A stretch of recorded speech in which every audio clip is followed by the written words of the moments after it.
Women's clothing store Dressbarn is closing all 650 of its stores. Its chief financial officer, Steven Tyler, says the retailer has not been operating at, quote, an acceptable level of profitability in today's retail environment. The mall you grew up in is dying. Not slowly, not quietly, but store by store. And sign by sign. The brands that felt permanent are disappearing faster than anyone predicted, and the ones still standing are doing something the closing ones never figured out. 14 brands on this list, 11 heading toward the exit, 3 doing something completely different. The list starts with the one that surprised everyone the most. Number 13. J. Crew was the definition of a certain kind of effortless American style for a very specific and culturally significant period. The catalog. The preppy adjacent aesthetic, executed with just enough modernity to avoid feeling dated. The quality basics that occupied the middle ground between genuinely accessible and genuinely aspirational. Michelle Obama wore J. Crew publicly and repeatedly. That endorsement was not arranged or paid for. It was organic, which made it the most powerful kind of endorsement the fashion industry knows how to receive. In May 2020, J. Crew became the first major U.S. retailer to file for bankruptcy during the pandemic. $1.65 billion in debt, but the pandemic was not the cause of the collapse. It was the accelerant applied to a brand that had already been eroding from the inside for years. J. Crew made product decisions that alienated its core customer, moving upmarket in a way that abandoned the accessible quality positioning that made the brand matter. Watching its most loyal customers find alternatives that offered what J. Crew had quietly stopped providing. The brand emerged from bankruptcy, restructured, and smaller. The name survives. The cultural authority does not. The next brand on this list was the working woman's most trusted name for 2 generations. And the story of how it ended is one of the most quietly devastating on this entire list. Number 12. Ann Taylor. Ann Taylor was the working woman's brand for 2 full generations of American professional life. The blazer for the first job interview. The dress for the client presentation. The reliable, well-constructed, professionally appropriate wardrobe anchor for the woman who needed to look polished every single workday. Ann Taylor's parent company, Ascena Retail Group, filed for bankruptcy in July 2020. Over $1 billion in liabilities. The bankruptcy closed hundreds of Ann Taylor and Aloft locations across the country simultaneously. The working woman the brand was built for changed.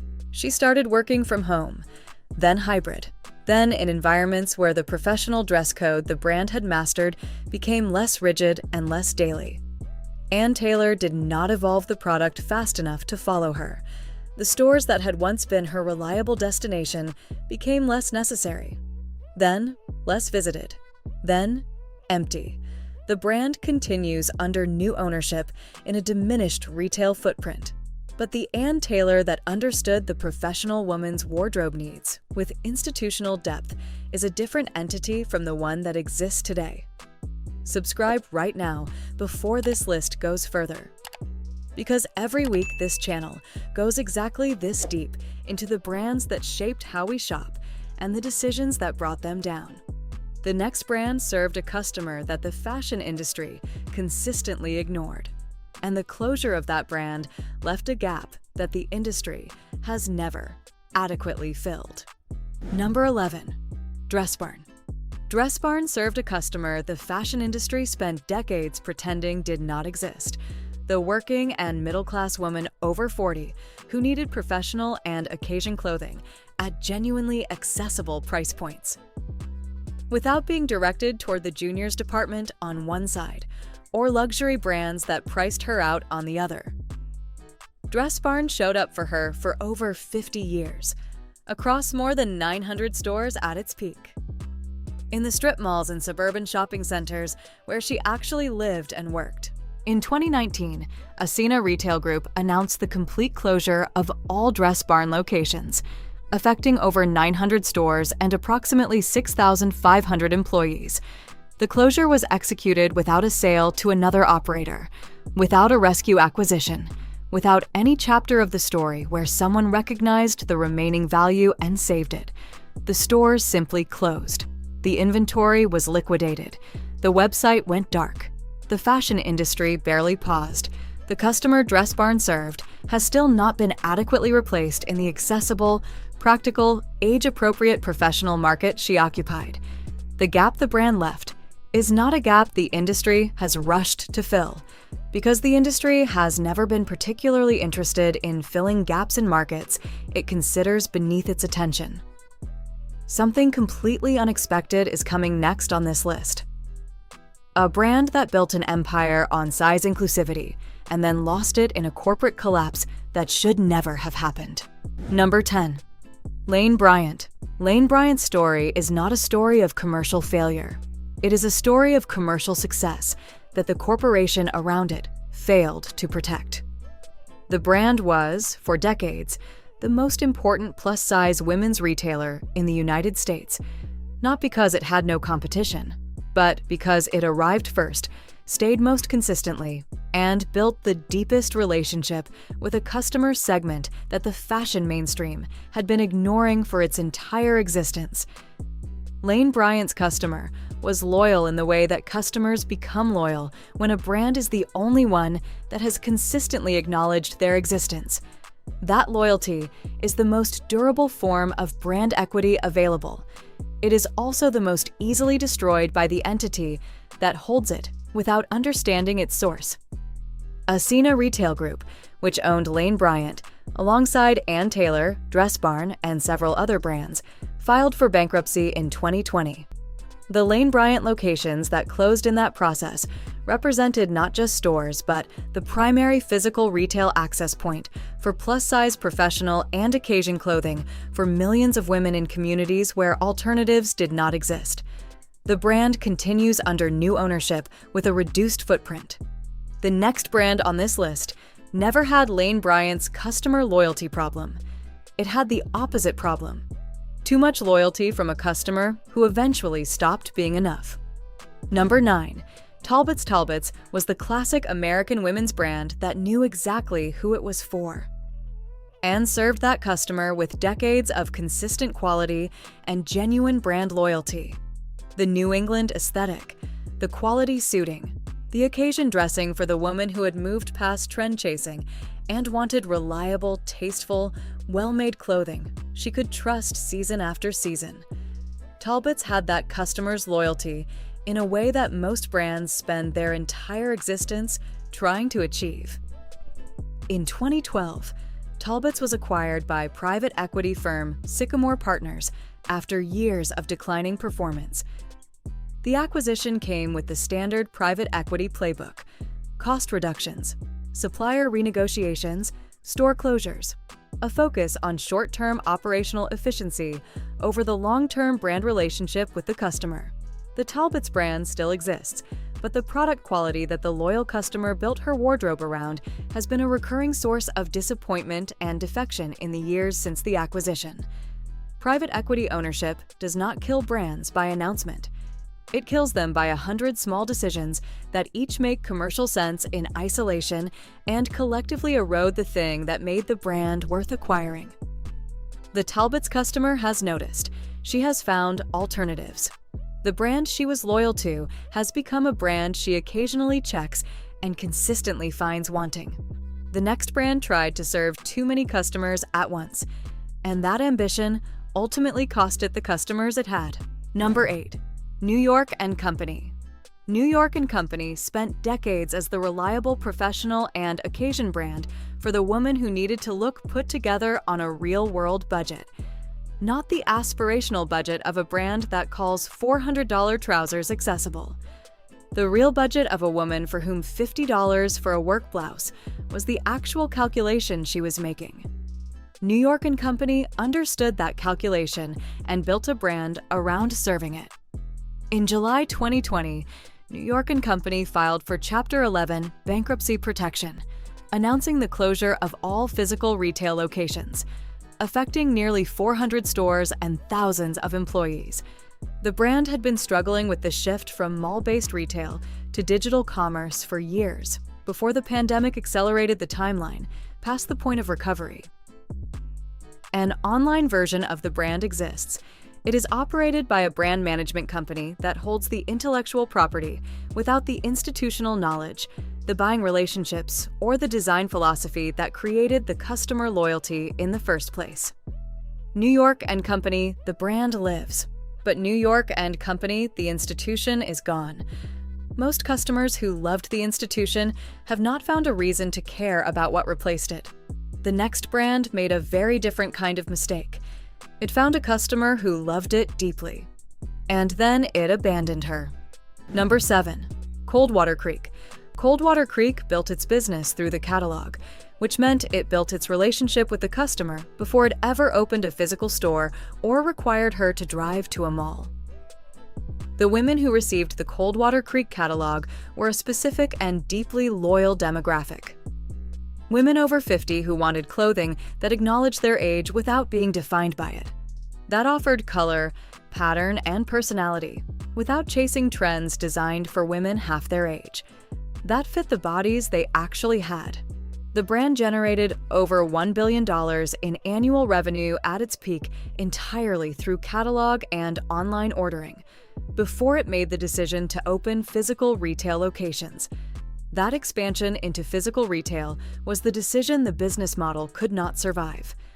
Coldwater Creek filed for bankruptcy in April 2014, closing all of its retail locations. The catalog that had built the brand was discontinued. The brand was acquired and relaunched in a reduced capacity. But the institutional understanding of a customer the fashion industry chronically underserves did not transfer through the acquisition.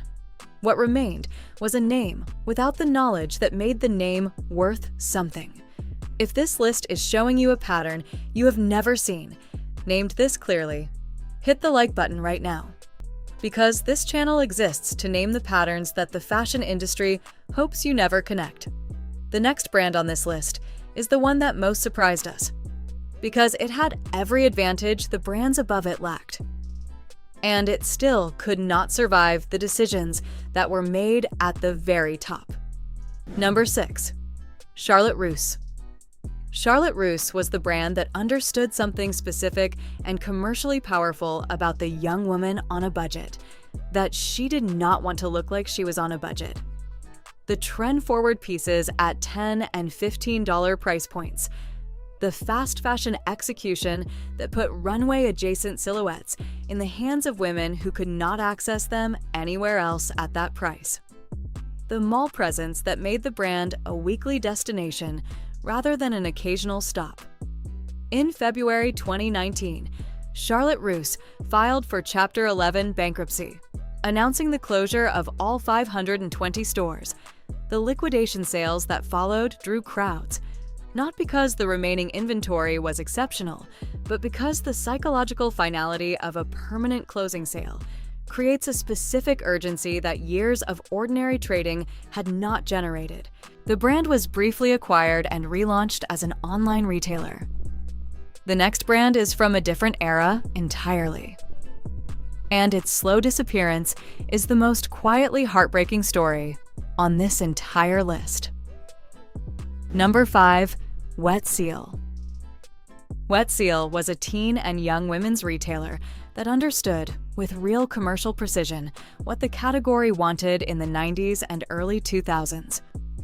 Trend-driven pieces, low price points, a store environment that felt like it was designed for the customer rather than tolerating her presence.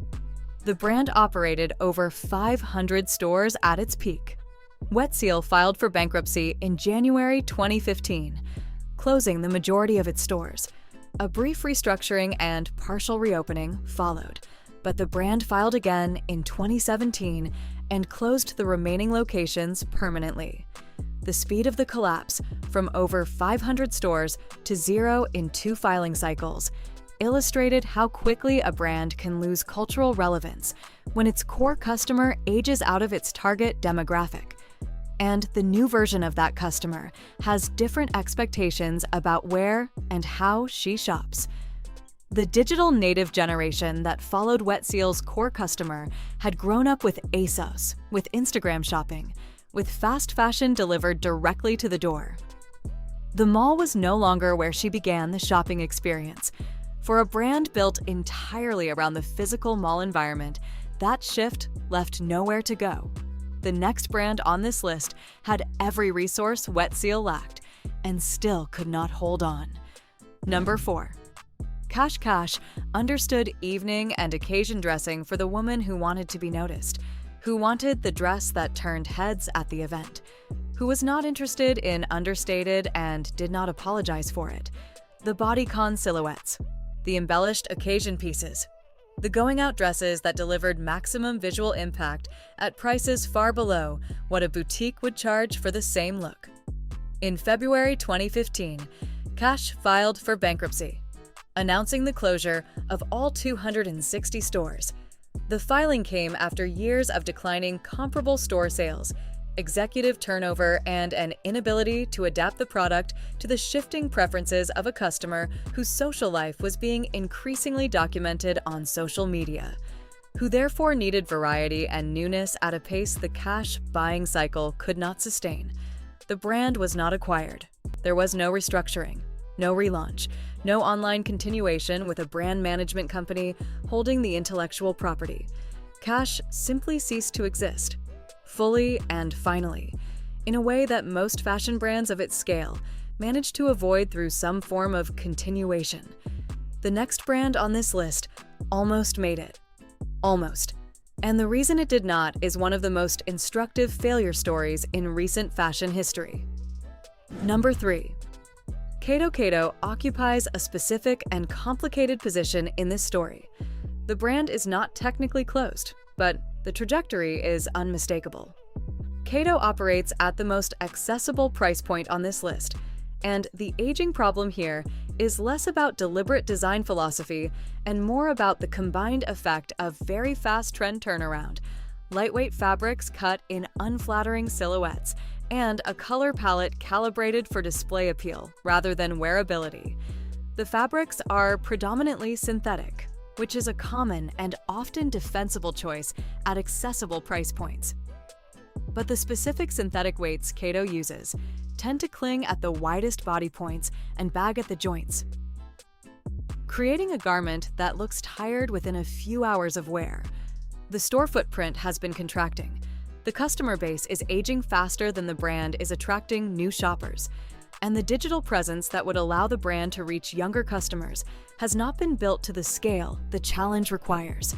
Koko is not closed, but it is heading somewhere that looks very much like closed. The next entry on this list is not a single brand. It is a pattern that explains why so many of the brands on this list ended up in the same place, despite starting from very different positions. Number 2. Christopher & Banks. Christopher & Banks served a specific and loyal customer for decades. The woman over 40 who wanted casual and professional clothing that fit her body, suited her lifestyle, and did not require the fashion press to validate the purchase. She did not need trend forward. She needed reliable. She needed a brand that understood her without requiring her to explain herself. Christopher & Banks understood her, and then it did not understand the business well enough to keep serving her. The brand filed for bankruptcy in January 2021, announcing that it would close its physical stores and attempt to continue as an online-only retailer. The online continuation was brief. By March 2021, the brand announced the complete wind-down of operations, including the online store. The total timeline from bankruptcy filing to complete closure was approximately 2 months, for a brand that had been serving its customer for over 4 decades. The speed of the final collapse reflects how completely the business model had become dependent on physical retail traffic that the pandemic eliminated at exactly the moment the brand could least afford to lose it. The woman Christopher & Banks served is still out there, still looking for a brand that understands her without requiring her to explain herself. Still not finding it with the consistency and the reliability that Christopher & Banks once provided. The next brand on this list is the most surprising closing of all, because it was not a struggling brand at the end, it was a thriving one. That made one strategic decision that unraveled everything that came before it. Number 1. Bebe is the brand that most clearly illustrates the difference between a brand dying because it failed and a brand dying because it succeeded at the wrong thing. Bebe was not struggling commercially in the years before its closure.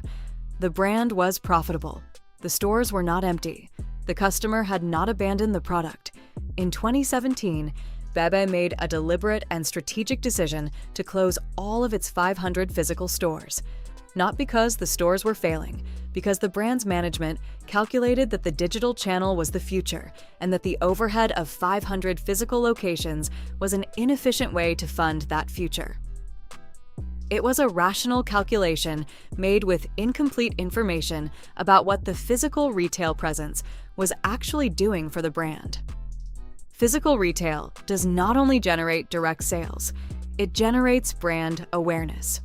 Brand encounter, the unplanned discovery of a brand by a customer who was not looking for it, the serendipitous try-on that converts a browser into a buyer. All of that disappeared when the stores closed. And the digital presence that was supposed to replace it could not replicate the discovery mechanism that 500 physical locations had been providing. Bebe exists online. The Bebe that built a loyal customer through physical retail presence does not exist anywhere.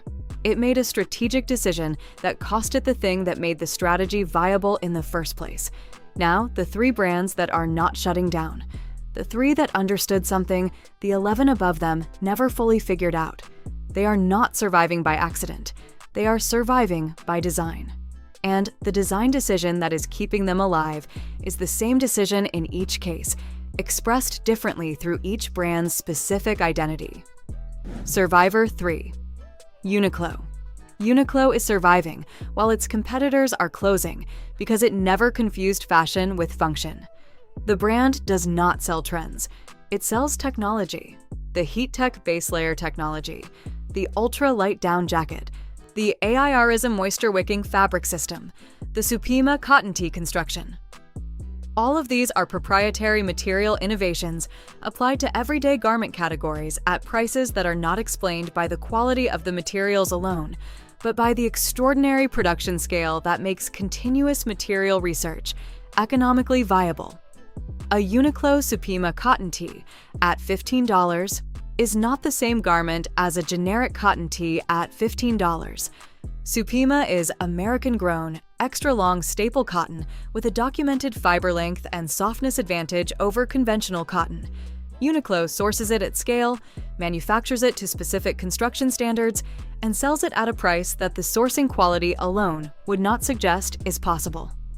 The ultra-light down jacket has been copied by competitors at 2, 3, and 5 times the price.